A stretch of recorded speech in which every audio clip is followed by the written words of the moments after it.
Bwana mjuzi, ikitokea umevunja mkono au mguu, nazungumzia mfupa, itakuhitaji wewe kufanyiwa operation, kuwekewa vyuma, na utahitaji muda mrefu, miezi na miezi, ili uweze kurecover na kurudi kwenye hali yako ya kawaida, ama usirudi kwenye hali ya kawaida. Lakini Wachina sasa wamesema hiyo ni basi, unaweza ukarecover na kurudi kwenye hali yako ya kawaida ndani ya dakika 3 tu na kuendelea na shughuli zako kama kawaida, kama hakuna kilichotokea. Acha na leo tena tuendelee kuwatazama Wachina na teknolojia zao. Leo ujuzi kazi tunakwenda kukuambia kuhusiana na bone glue. Bwana, hii ni gundi ambayo inaweza kuunga mfupa uliovunjika ndani ya dakika 3. Ni maajabu, sio? Bwana, bone glue hii inajulikana kwa uwezo wake mkubwa wa kuunganisha mifupa kwa haraka. Ikichukua dakika 3 tu, hii ina maana kuwa wagonjwa wanaweza kupata matibabu ya haraka, kupunguza muda wa kupona na kurejea kwenye shughuli zao za kawaida za kila siku kama hakuna kilichotokea. Bana, teknolojia hii ni teknolojia ya kisasa ambayo imetengenezwa kwa kutumia teknolojia ya hali ya juu. Bone glue hii ina muundo wa kipekee unaowezesha kuunganishwa kwa mifupa kwa urahisi.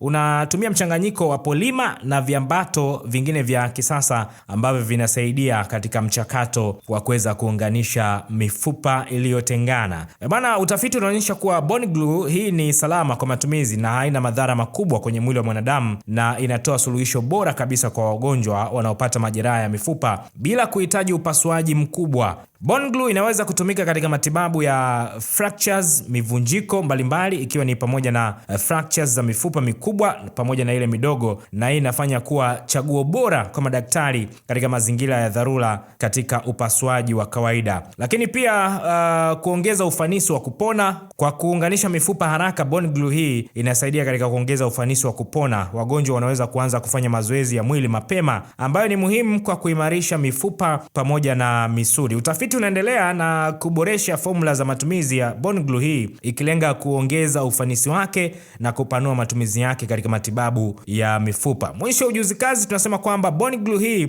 iliyotengenezwa nchini China inawakilisha hatua kubwa katika matibabu ya mifupa, ikitoa matumaini kwa wagonjwa na madaktari katika kutibu fractures, yani mivunjiko ya mifupa kwa njia ya haraka, lakini pia kwa njia salama zaidi. Mimi ni Laurent Fano kutoka Ujuzi Kazi. Makala hii imeandaliwa na Taji Nzogela pia kutoka Ujuzi Kazi. Tufuatilie kwenye mitandao ya kijamii kwa jina moja tu la Ujuzi Kazi, kwenye Instagram, kwenye Facebook, lakini pia X. Lakini pia unaweza kusubscribe channel yetu ya YouTube ya Ujuzi Kazi kwa ajili ya kuendelea kupata elimu kuhusiana na teknolojia na masuala mbalimbali ambayo unakuwa uyafahamu. Asante, tukutane wakati mwingine.